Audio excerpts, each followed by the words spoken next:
Wonderful that you're with us because this is a special show for us tonight. It's our 500th. We started right back in February of 2000, and one of our guests tonight, Shaun Johnson, he was just telling me, well, I was 9 at that stage. Yes, we're featuring Shaun. Look at the way he cut down Michael Jennings here. And then, of course, the big fella. Is there a better sight in sport than Manu when he's in full flight? Well, perhaps this is, because here's Joseph showing he's definitely not a baby as he deals to Bortha. And we look back also at some of the highlights from the past. We did talk back in those days, Ivan Cleary, and perhaps the interview that people will remember the longest, the extraordinary interview with Tiger Woods. All of that tonight, but we celebrate 4 wins in a row with the Warriors. We've got Manu and Shaun in the studio.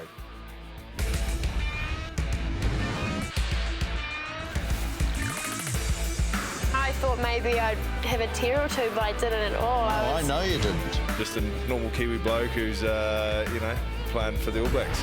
The PM said, Lydia is a Kiwi, so you can't take her. And then when we beat them by 8 seconds, I was just like, right, where are you? I'd never leave, even if it was for millions and millions of dollars.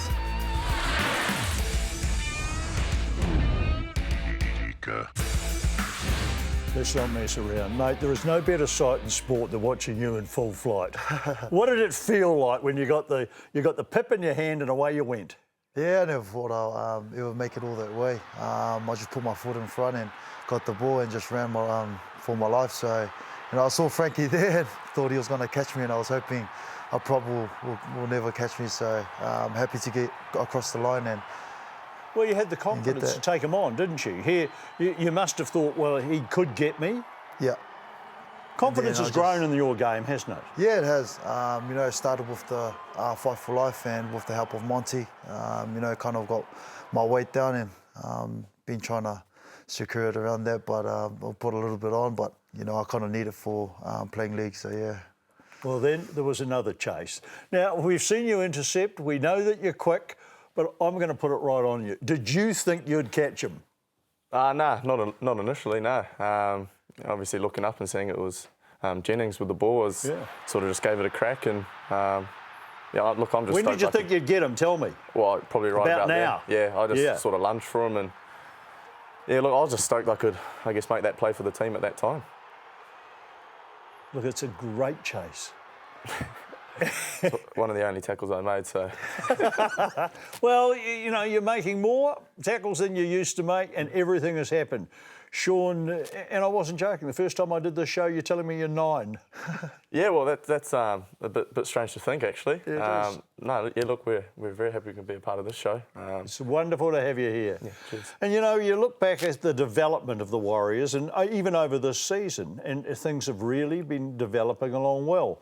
Here's what they're saying in Australia. Mark Geyer.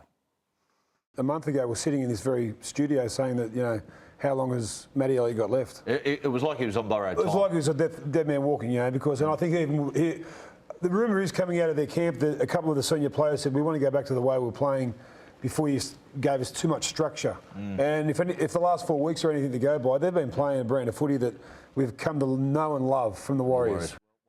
You see, a month ago, they were absolutely dishing it out to you. And let me assure you, Manu, because I never talk behind anyone's back, so was I on my radio show to such a level that I was saying, I don't think I can talk about them any longer. Why are we wasting our time? Yeah, I think what so a too. turnaround. What do you put it down to? I think, it comes down to individual performances. I know myself and other guys were pretty disappointed with how we went, and, we wanted to show the team and give back to the boys because, I feel them... been playing consistent football throughout the whole year, and we've been off a few times, so yeah. It's like the old style when you see this sort of stuff, Shaun. Yeah, well, that's the footy that we've sort of been itching to play all year. Like Manu said, there was just a few of us that were letting each other down, and for us to play at our best, we need everyone performing, and I guess a few truths at home, and we've sort of turned that around, and all of us seem to be performing a bit better, right across the park. Can I ask you, do those things work, the old-fashioned team talks, when somebody does do the home truths, or is it better to have the guys gather together, have a decent chat about it without anybody shouting or yelling and reach an agreement? What works? Yeah, I think everyone putting in. I think that day we had a team meeting. I think everyone stood up and see their part and what they have to bring to the team and what they think is their strength. So, it just shows, my strength to run hard and get some quick play balls. And, I've been trying to do that every week. So, I've been trying my best every week and, hopefully the boys are happy with it. Well, one of the things that's improved immeasurably in your performance has been your kicking game on the last tackle. Was that one of the things that you were aware that you had to work on? No, yeah, it certainly was. My role in the team, that's a big part of it. And, I wasn't getting that right at the start of the year. But look, I've sort of just been, trying to work on it throughout training and I guess just at training being harder on myself with it. And yeah, it's just coming off. End of the day, it's pretty simple what I have to do. Got to put the ball up in the air and make it a contest. And look, I've got to give credit to our chasers and, I only do that job. It's the chase that sort of, I guess comes up with that result. Well, they're all contestable, aren't they? And somebody like you can get right after them, you've got a good chance of getting it. Yeah, they do. And Shaun and Tommy's been doing a really good job at kicking and it's improving every weekend. Their kicks have been consistent, but our chase has kind of let them down a few times. So, we got a part on our team. So yeah. Well, you lost players as well, and James Maloney was a real loss, and I guess for you in particular that you felt the loss, but you've got through it now. Yeah, I probably won't admit that on live TV, but no, look, Jimmy was a massive, help for our team, and you can only see by the way he's going this year, what he sort of can do for his side. So, look, it's always going to take a bit of time to adjust playing alongside a new playmaker like Tommy, and we were both under no illusions that it was going to take some time, to build that combination and I guess to learn how one another plays. So, I think the way Tommy sort of adjusted back into the NRL has been unreal, and I can only speak on behalf of the boys that we certainly appreciate what he's doing for us at the moment. And here's a guy who's playing extraordinarily well. I think one of the times, Shaun, that you've been on the show, he was with you. Elijah is having a wonderful season now. Yeah, he is definitely. And we're really unlucky that I'm going to lose him next year to Penrith. So, he's been consistent every week, and he's been putting a lot of time in the game, and he does the little things off the field, and and it inspires all the young guys and especially us, to train even harder. He was sort of one of those players that we spoke about that we were sort of letting down. He was one of those consistent players that he just goes about his business every week. He's such a, I guess, competitor and just a professional sportsman that he just leaves no stone unturned throughout the week, and it was shown on the field for him, and it still is now. So he's the sort of player that we can sort of look at and really go off. He's a 100% genuine guy too, isn't he? Yeah, he is. You know where you stand with him. Yeah, he is. He's pretty straight up, straight down, Yeah. I know he'll do anything to help anyone out. So yeah. I recall when you came in with him when they won the under-20s, and he made a statement about captaincy. Yeah, I remember that too. Do you remember that? And I thought, wow, where's that come from? Yeah, but he's good what value. Sort of person he is. Yeah. Over all the injuries, I noticed at the end of the run that your hamstrings were tightening, and I thought, oh no. You've had some bad injuries recently, haven't you? Yeah, I have. With my ankle and all that, but it's part of league. You get injured one week and sometimes you don't. So, I just got to look after my body really well and make sure I maintain everything. So. Well, this is a couple of weeks ago, and against Brisbane, there'd be no better place to be scoring tries either, would there? Yeah, it was. I remember one of the last games that I played there in 2011. It wasn't one to remember, and it's good to get one back on them. So we had an awesome game then, and even though they lost a few of the players, they had other players that could come and change the game, and that's when teams are really hard to beat because you don't know what they're going to come out with. So yeah. Have you guys both worked on your speed during the summertime? Well, I guess a little bit, but for me, like Manu said earlier, I dropped a bit of weight. I know it's probably a bit weird me saying that, but back into last year I was a bit chubby. Sort of got too excited the fact that I was sort of 90 kgs and felt quite solid. So I've dropped a bit and feeling a bit nippier and a bit quicker now. So it's paying off. Yeah, it's paying off. Well, we heard a lot about the pre-season training and how hard it was. Do you think you're reaping the benefits of that now? Yeah, definitely. I think it kind of shows how fit we are and how we can last throughout the whole 80 now. So, you know, it's been at the start of the season it didn't really show, but you know, it kind of shows now where all the hard work is paying off. Well, there's one other thing that has happened, and you know, I always acknowledge when I'm getting stuck into someone. Gee, did I give you a hard time on radio about your goal kicking? In fact, I almost went as far as to say that I thought we should have a contest between you and I, but we'll keep that to golf. You know, mate, you've improved immeasurably, haven't you? And the Manly game, 3 out of 3, you were banging them over from everywhere. What do you put it down to? Oh, practice, hard work. I've got a really good coach in Daryl Halligan who has shown a lot of faith in me. You know, kicking in first grade was a lot different to kicking in the 20s, and I hadn't kicked for a couple of years, so you know, sort of knew it was going to take a bit of time to get comfortable in the role. And yeah, over the past month, I felt really comfortable that I've had some better kicking days than I guess did at the start of the year. I've always said that in the oval ball games, the most important thing that happens is the goal kicking, and that one was a perfect example. You kicked 3 out of 3, we won by 2 points, they missed their shots, and there are a lot of games, Manu, you've played in heaps of games that have been won by goal kicking. Yeah, definitely, and it's really important, but you know, going with Shawnee, you know, even though he missed all those kicks, you know, I always see him out at training kicking all those balls, and you know, he's always first one at training, doing all the goal kicking, and you know, he hasn't stopped practicing, so you know, it kind of shows how hard he's been working, and because he's been getting all those kicks over. Now, you weren't taking the kicks at the weekend, so now we've got a bye weekend. Are you going to be back after the bye kicking again? Oh, Felitti will give me the job back. I know he was relishing at the shot of having a crack at it. But yeah, well, look, I'll you know, if I'm right, I'm right. You know, I had a bit of a sore groin throughout last week, but you know, glad I could sort of take a bit of that load away in the weekend, and it's feeling a lot better. You know, with the rest that we've got. So yeah, I'll be there. I want you guys to see this, because across the Tasman, they were really dishing it out to the Warriors, much more so than we were even back here. But now, one of the guys who dished it out the most has had this to say. Here's Gordon Tallis. I was sitting at home last night in the Warriors' performance, and like, they were really good, but the scrambling defence that they did at the time, and I can't remember the Warriors ever doing this and competing and doing the 1%ers, and if they do this for the rest of the year, the Warriors, like that, they're like coming in and driving on the ball and really pushing hard to get on the ball. I don't normally see the Raiders, and look at them all chase back here, and I know it's funny, but I reckon they would have given up in the past. Yeah. You know what I mean? And that's what we've always spoke about the Warriors. They've always had the ability, but everybody turning up, and they made the Roosters have one extra pass. And it doesn't seem like much, but the one extra pass went forward. Because oh, look, so there was more Roosters players there, but they kept on turning up. Has the big fella got a point? Yeah, yes. You know, it's something we've been missing in our game, and you know, our defense was a bit down, but you know, we've been working really hard at training and doing all those little things, and you know, there are a few things over here that you know we still need to work on, but you know, all the boys are doing their best to stop it. Wouldn't be your most favourite time in practice with it? Defence practice? No, certainly not, mate. That's look, I'm not going to lie, I hate it.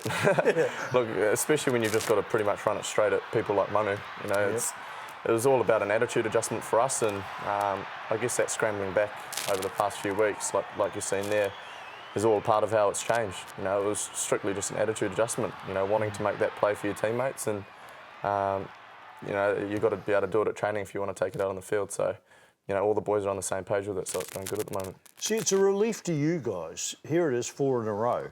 But I would imagine if you put yourself in the position of Matt Elliott, he would be even more relieved. What do you reckon? Yeah, look, I think, you know, Matty's handled himself, you know, really well considering what we've sort of put him through to the start of his career at the Warriors. You know, he could have gone hiding away. He could have, you know, just been a grumpy pants, but the way he dressed the playing group, you know, especially when we got back from Penrith, you know, I thought just showed a lot about him, and you know, certainly really made you want to turn it around, not just for yourself, not just for your teammates, but you know, for your coach too. So yeah, look, we're just really happy for him. You know, he says after each game now, he's just so pleased for us, and you know, I know it goes both ways.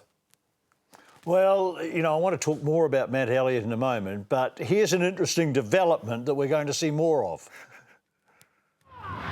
And now the kick from Maloney. Play on the ruling. Here's a chance. Go fish. Posts, mate. Posts. Posts. Posts. Well done, Tom. Okay, Ruben. Ruben needs to get together. Get them together. Okay. We need to really talk about shoulders in D. Shoulders in D is essential. okay? And in attack, let's more support and ruck speed.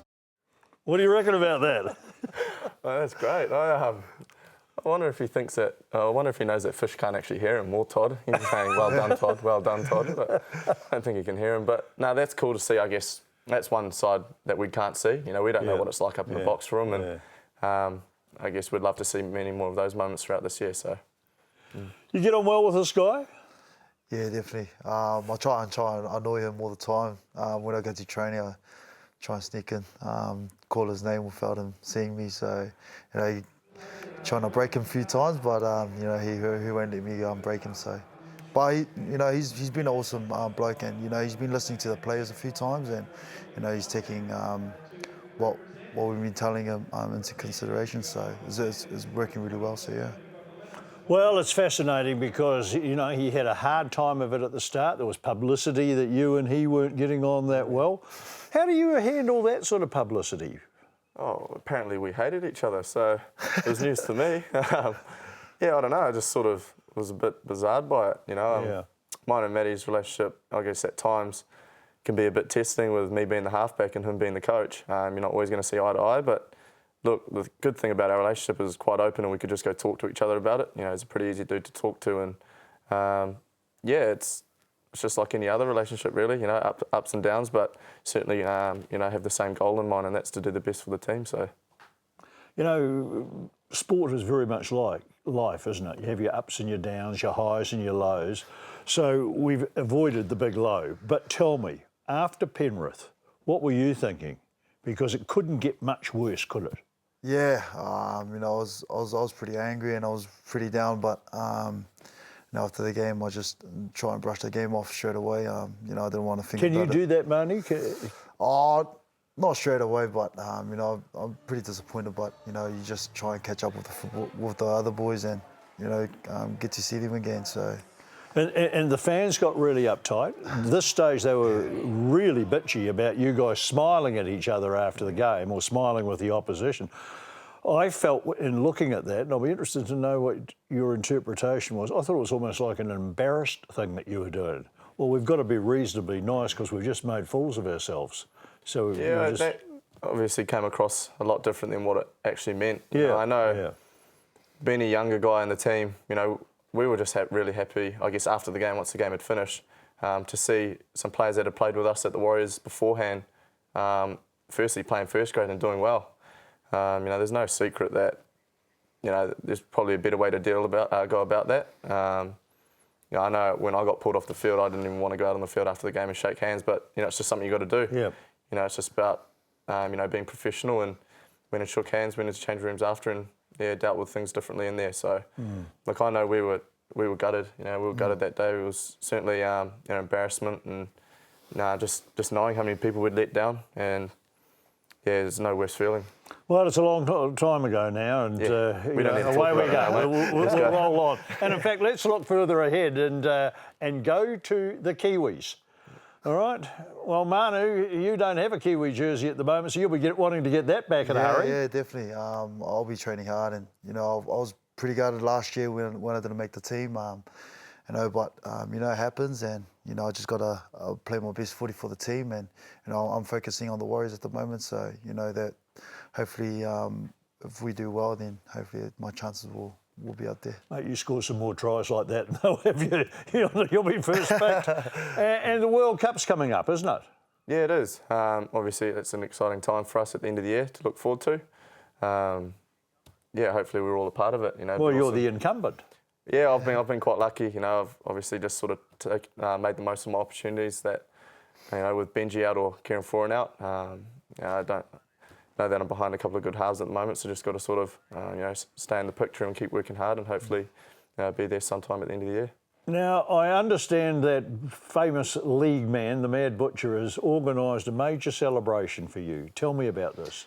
Yeah, Butcher's, you know, without the Butcher, this wouldn't have happened, and you know, he's organising my testimonial year with Jerome, and you know, there's no other person that I'll ever deal with him, because you know, we've been together in the team for over 10 years now. So, you know, Sir Peter's done a lot for the club and for the game and for other people too, and you know, for him to do this, has been a massive honour to me. So, you know, I'd like to thank him a lot for taking his time off to, you know, help me out.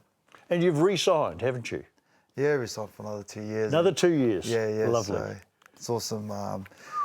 It's been tough. So what about you, mate? How many years have you signed for? Are you a life player? No, who knows? Who knows? Hopefully one day. No, I've only got another year or so, but you have to see what happens. Does that worry you? Oh, a little bit, you know. Yeah, a little bit. Keeps you on your toes? Well, with players like Manu at the club, you wonder how there's money left, so who knows? Who knows? Call him Manu. So. All goes there? Yeah, all goes there. Well, look, to you both, very best of luck. Let's hope that the season continues, that this is not the peak, that you're still to get to the peak. That's really what the big wish is for everybody, because that'll be a fabulous season if that can happen. Go well. Thank you, mate. Now, I know you're into the golf, so I've got a golf tip for you. And our thanks also to Srixon, and particularly to the Golf Warehouse, Eric Fazenkloot and Reece Bishop, and congratulations to Eric on his award. A member of the New Zealand Order of Merit for services to business, golf and the community. Now, here's our Srixon tip, particularly for Shaun. If you're not taking a divot with your iron, you're not truly getting the distance that you should. Let me show you how to take a divot with your iron. Set up with your hands slightly in front and make sure that when you come back and hit the ball, that your hands are actually going to be in front, and you'll take a divot every time, hitting a low, crisp iron shot. If you return back and the hands come straight up and down, you'll hit the ball very high, but it won't truly go the distance or get the backspin required. Remember, start with your hands slightly in front and return back like that, and you'll take a divot every time.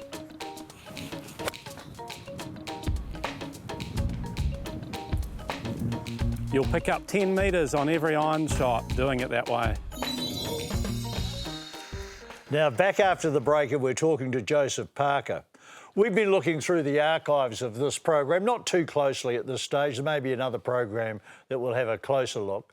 But we used to take talkback here. Now, Ivan Cleary was never somebody you wanted to interview too often because he never had much to say. And for some reason, I decided we were going to have talkback with Ivan Cleary. Have a listen.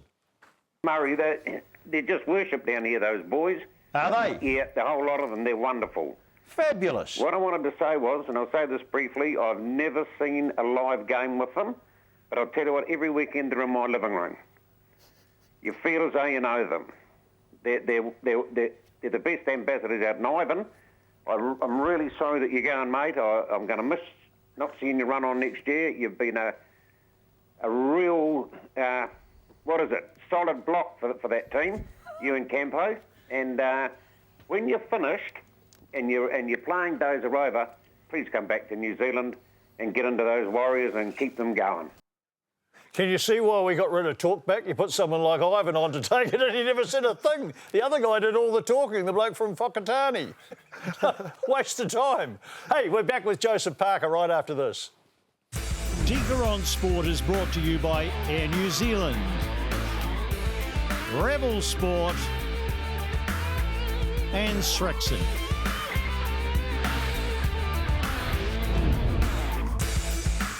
This show wouldn't exist without sponsors, and my thanks to Grant Porteous, who joined us this year. Grant runs GJ Gardner Homes.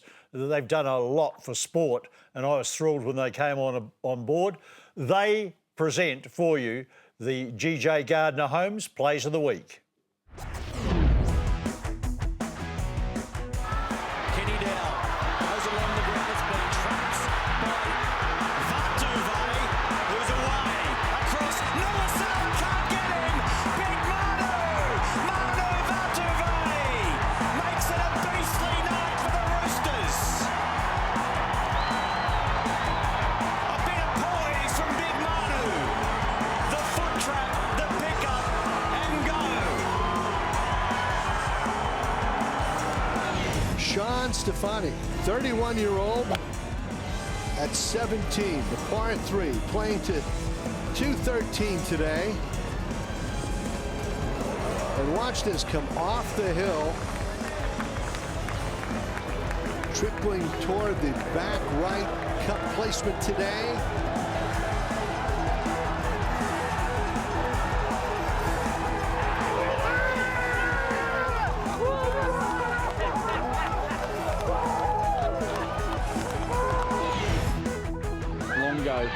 Wilkinson. And Wilkinson takes on Catley, gets the better over the cross, all the way to the far post. Gregorius looking to line it up, shoots and scores wonderfully, brilliantly. It's 1-1, and that is reward. Still standing. Out to Nathan Merritt with speed to burn. Merritt on his way to the try line, flicks it up to Goodwin. Now on to Luke. He looks centre field, it's Roy Asatasi. Asatasi spits it out the back to Reynolds. He kicks it over the top. Now that's a try, South Sydney. It's hard. What a catch that is. What a stunning catch. He took one in the slips the other day. This one even better. To give us a great view of it. Right there. Doesn't let it affect him that time. Puts up the three. Puts it in. Danny Green does it again.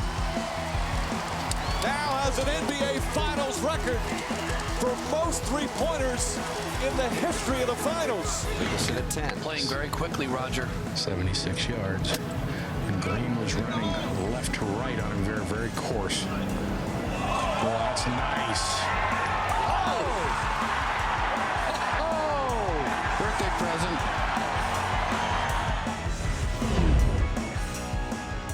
Big thing about Mickelson is he just makes those wedges talk. He is so good with them. Haven't been to a lot of boxing recently. I used to be into it in a much bigger way. I went to see Joseph Parker simply because he was on this program recently and I liked him.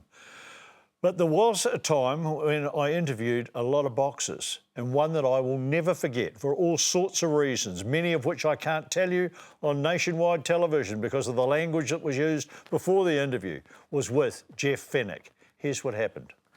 Jeff, Don King, what did you say to him after the bout? Because by Jove, I remember how frustrated you were. I told him to F off when he came near me, but I feel it's sad that people like that are involved in such a great sport. I mean, people love boxing, and I think the sooner we clean it up and clean the act of the entire sport up, from amateur level all the way to professional level, the better the sport will be. But like I said, it's such a sport with so much money and so many free trips around that it draws those bad people to it. When you look at the sport, and you look at boxers. I mean, 99.9% of boxers, maybe 100% of us come from the streets and come from nothing, and we're able to get so much. You can become rich and famous. And here are some of these other people, like the Don Kings, and some of these people like the Arthur Tunstals, who also see an opportunity to jump on our backs. Well, that was me in 1997. But 2 years ago, Joseph Parker came on this program, and here's what we both look like. I was given a chance to go to India to compete in the Commonwealth Championships, and I was able to get a silver medal there. And then not long after that, I went to Azerbaijan. That's somewhere in Russia. I've never ever heard of it. I tell everyone, they just say that they didn't even know where it is. Right. Yeah, and I was able to get a bronze, and then this was the recent one that we went to Singapore. Competed in the Junior Olympics. Yeah, World Youth Olympics. Like short pants, then long pants now. I'm a bit better at dressing myself up now. Congratulations on the bout. You fought brilliantly. You must have been relieved. Was it a surprise for you? It was a surprise when I knocked him out. The plan going into the fight was to box smartly and move around and be the big man from the outside, but when I got him with that right hand, it was a shot that me and Kevin practiced for about the time that I was in Vegas, 8 weeks. And when I landed in it, I was really happy, and I saw him stumble, and I wanted to go for the kill. Well, you did. I did. You certainly went for the kill. There was no hanging back at all, was there? There was no hanging back at all. I went full throttle ahead. Right. All right. Well, as we play it, run me past what's going through your mind now. I got him with the right hand, and he went back, and then I just saw him go into defense mode, and I thought to myself, this is the chance for me to have an early night, and I was able to get that flurry of punches going, and then when I saw him fall down, he looked like he was in a bad state. Well, it was a real knockout. It was an absolute beaut. Before the fight, with all the talk, like I had him on this program, he's talking about baby Joseph. Yeah. I don't know whether you know all of this, but he did that in other scenes as well. Yeah. Were you nervous before this fight? I was, like I said, when I had a lot of interviews, I had no nerves coming to this fight and no worries just because of the preparation we had overseas, quality of opponents that we were able to spar against, and just with all the running and boxing training that me and Kevin did, I came in with confidence in my ability that I could do well in this fight. See, you're smiling here. Were you totally relaxed? Yeah, I was relaxed, and it was great having my cousins and also my little brother at the back with us. You know, while I was walking out or before we came out, we were dancing at the back, listening to music and having a good time because that's how relaxed we were and prepared. We were just totally relaxed, and coming in I was smiling and happy. Yeah, I looked at it as you were coming in, and as I said, I don't often go to the boxing now, but I wanted to go and see how you went, and I was so thrilled that you did as well. But when I saw you smiling, I thought, he is really on top of his game and feels good. Yeah, like I said, with the preparation, it was great. You know, the experience in Vegas just was an eye-opener for me, and I saw a lot like different boxing overseas, and just with the training, it just made me happy, and I was so confident in my ability that I could do well. So I came out with a big smile and with happiness. You went from being a very good amateur to becoming a very good pro quickly. Kevin Barry said to me, I can't believe the progress that he's made in this short period of time. Were you like a sponge over there, absorbing it all? Absorbing everything that Kevin gave me in training. He'll tell me to do something, and I'll try my best to listen and try my best to do it straight away. But it took time, and with the 8 weeks, like I said, everything that he taught me, I sort of took in, and it came slowly. And it was a great experience for me training in Vegas. What were you... Will we use the term game plan? What was the game plan for this fight? Before the fight, we had a good talk with Kim, and we sat down, and the game plan was to go in. We sort of styled our boxing with Lennox Lewis, and we sort of tried to take his style, go in and box. This is early on, isn't it? Yep. Go in and box from the outside and use my reach because I had a height advantage and a longer reach. And then Kevin said after the first round, just look for the opportunity. When it portrays itself, then attack. And I was able to get that opportunity when both of them made a mistake. And you got a couple on his chin in that early part of that first round. Yeah, I got a few on his chin, and I knew that it woke him up a bit. So came out in the second round with more confidence, and that punch sort of nailed it. Then we had a crazy thing take place. He goes around poking his tongue out at Kevin and them, and I thought, this guy's lost the plot. Yeah. Did you think so? I actually thought he did. He poked his tongue and started talking to me in the ring, saying, "Baby Joseph, you're not going to catch me. You're going to walk into my right hand. You don't know what you're doing." And then I just told myself, relax and stick to the game plan, don't lose it. So, yeah, we didn't lose it. So in those early stages, as we go into the second round, what's happening? When I was going into the second round, Kevin, before I left, he said, Joseph, it's going to be an easy fight. You could see that you're using your reach well, and just keep your left hand up, it's dropping a bit, and just look for that opportunity because he's a bit lazy and he lunges with his punches.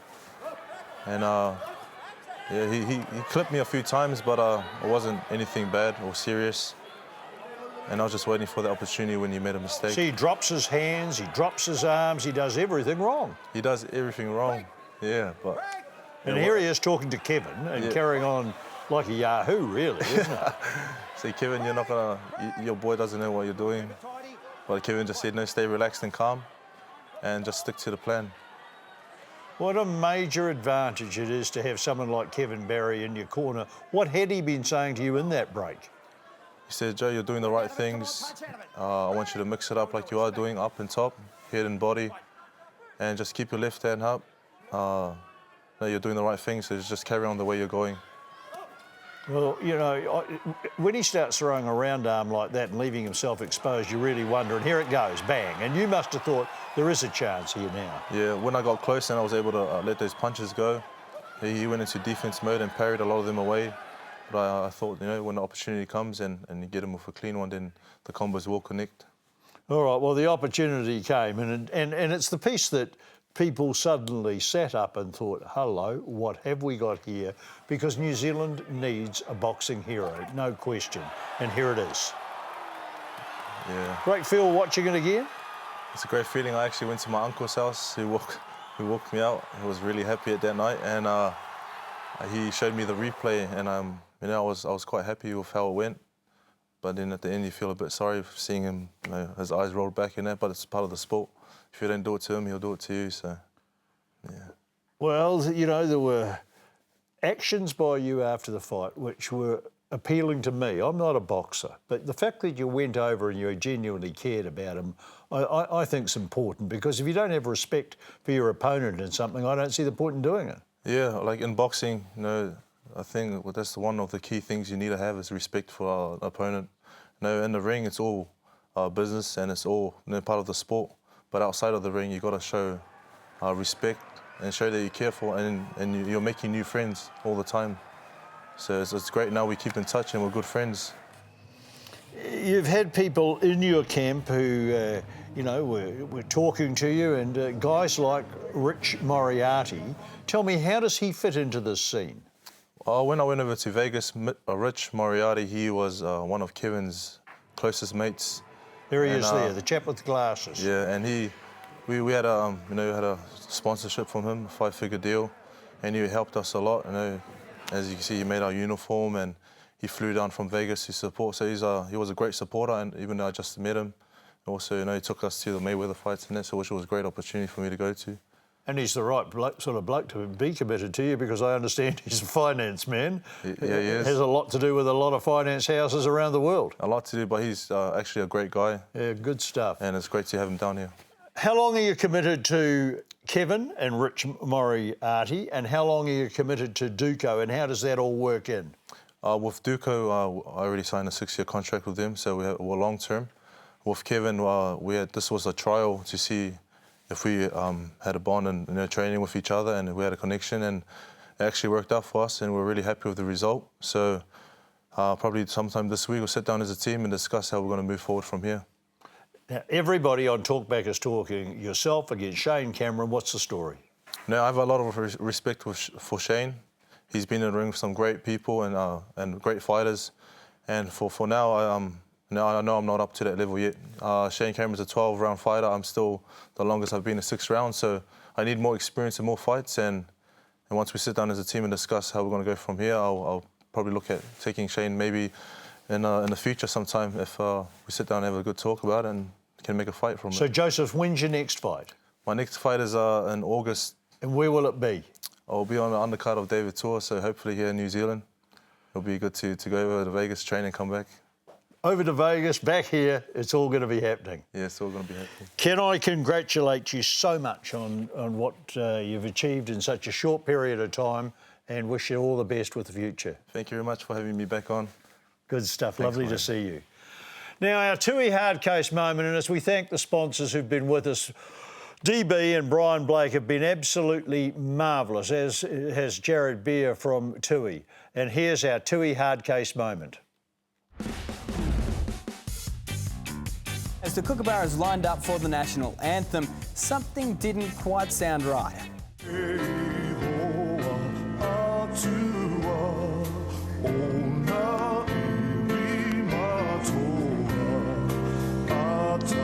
think you'll find that as the anthem of New Zealand rather than Australia. The Australian team looking less than happy about that. You have to see the funny side sometimes, but I don't think Rick Charlesworth will be. Close. Our apologies on behalf of the organisation. This was the Kia ora. We will restart. Deaker on Sport is brought to you by Tui. 2 times you, GJ Gardner Homes.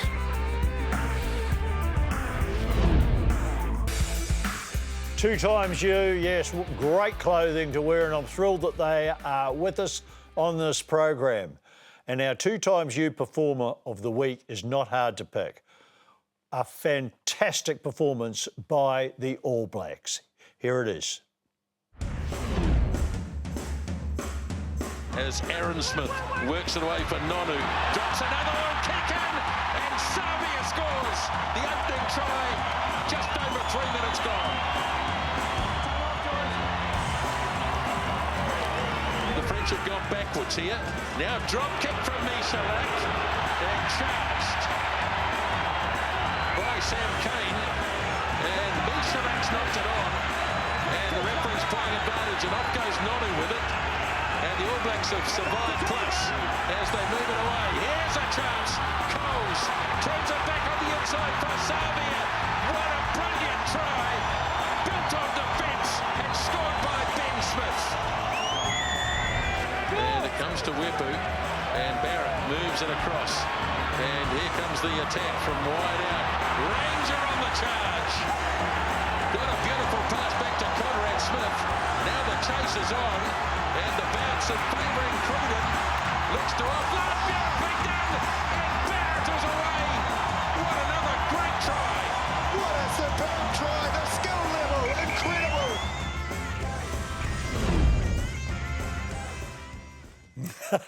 Well, I guess when you look back over 500 programs, there is one interview that will stand out because it attracted so much international attention. It was bought off us by CBS, and we had 17 networks try to buy this brief interview. You know the background. Tiger Woods was at the Australian Masters, and I was granted a one-on-one interview through my friendship with Steve Williams. And here's what happened in that interview, and you'll understand why the international media wanted the interview. But he continues to win tournaments like last year's US Open, now, of course, with family commitments. Yeah, it's little Sam wants daddy. Come on, Tiger, take her out there. Maybe he'll take her out to the presentation. I want to talk your basic values. It's interesting. In every interview I've seen of you, it is family first and golf second. Always be like that? Always. Always. Where did that come from? Your dad, your mum? My mom. My mom. She was the disciplinarian in your family? Yes, she was, absolutely. You think my dad, being a former Special Forces operator, was the tough guy. No, he was the softy. And my mom was, my mom was tough. The interesting thing for me is that to get to the top in sport, you have to be selfish, you have to be focused. And here we are, where suddenly you were able to do that when you were single, but when you got married and had kids, you know, it is family first. So how do you switch to make sure that you are the best golfer in the world as well as a good dad? Well, you don't, certainly I don't practice as much as I used to. I don't spend the amount of hours on a golf course and like I used to. But my focus is so much more intense than it ever used to be because I don't have the time. I know I have to get whatever I have to get done in a shorter amount of time. And it's very much like I was at Stanford. It's about time management skills. It's about understanding that. So you go back to that. The amount of books, the amount of material that we had to go through, and we're traveling all the time, practicing, working out, trying to get all your studies and trying to get everything. You had to manage your time. And you know, you go back to those foundations, that understanding, and you apply that to life. And I learned a lot at Stanford, and certainly it has applied once I've had a family. It's been great, actually. It's been the best thing that's ever happened. Tiger and his wife Elin now have 2 children, 10-month-old Charlie and 2-year-old Sam. Well, there it is, the particular interview that I'll be remembered the most. What's this? You. Happy birthday to you. Happy birthday, dear Murray. 500 games today. Did you bake it yourself, mate? Murray, I've been all day at it. No, Have to be you? fair, I cooked the barbecue for the Blues today, so I didn't have time to cake it. But to be fair, I've got to be honest, your lovely wife Sharon got it. Brilliant. It's a wonderful cake, Murray. No hair? Well, that's you. Congratulations. 500, Thanks, mate. Thanks. 500 shows. Yeah. Did you think it was going to last 500 shows? No, not at all. I didn't think it would do more than 3 years. I thought if I did 3, I'd do well. And here we are at the end of I think this will be the end of the 14th year. Do you ever think back to the days when you were a school teacher? Occasionally. We should tell people the story. Murray was a deputy principal, and he didn't get the principal's job, and he spat the dummy, packed his toys up, threw them out the cot, and ended up going to News Talk ZB. That's where it all started, wasn't it? That's right. Yeah, you were a stringer, and then you went full-time. Yeah. Well, I'll tell you one thing that happened in a huge way, and it was this. You gave me the best piece of advice I've ever had in business. You said, one thing that you should do is make sure that you look after your sponsors and never get your head up you know what. Like, that's been, those, you said it, and I took it on board, and it has done me well. Sponsors like these lot have stuck with me the whole way through, and it's been fantastic. A guy said to me today, it was at the Blues actually, Yeah. a guy said to me, you never mention the Warriors without Vodafone. I said, without sponsors, we ain't got a game. And that's, without sponsors, you haven't got a show. I mean, Tui and DB have been great to you, Air New Zealand, Rebel Sports, you know, and now GJ Carter on board. You know, great stuff. Good No, stuff. well done. And a lot of good mates and a lot of good memories. There's been a heap of laughs on this particular show. I've enjoyed it because I'd have to say this, and you know the guy. Can truthfully say to you, I've never had any editorial controls put on me. You know, John Follett has given me a free rein. And I would imagine, Peter, there would have been times when he thought, I wish that bloke would shut up. You know, there would have been. Particularly when you went through your dark days. Yeah, exactly. I got a phone call at 5 o'clock. I've got to see you. I've got to have a meeting. So I rush into a hotel. There's a band, an American band just landed. And Murray's going on what about a rock star I am. And these Americans are looking, I say, we're both idiots. And mate, to be fair, I never thought you'd come out of it. And yeah, you come out of it. And that's a testimonial to you. And, you know, certainly we've got to thank John Coohan for the work he's doing in that area. Yeah, to be too fair. right. And Mike King, to be fair. Yeah. Mike King's doing a lot. So, Mate, it's been a ton of fun, and no doubt. Enjoyed this immensely, and the cameramen are all in there. I hope they've got a decent shot of that on it. And there'll be no charge. I normally charge $500 to sing happy birthday. It's free for your birthday, mate. Good stuff. Thanks for bringing it, Pete. Appreciate it a lot. 500 shows without wonderful sponsors and advertisers, without a terrific crew to assist me, and without the support of Sky, none of this would have been possible. I appreciate your support over the years as well. I don't think there's another 500 shows in me, but I tell you what, I think there's another one next week, and I'll look forward to your company then. You got the credits.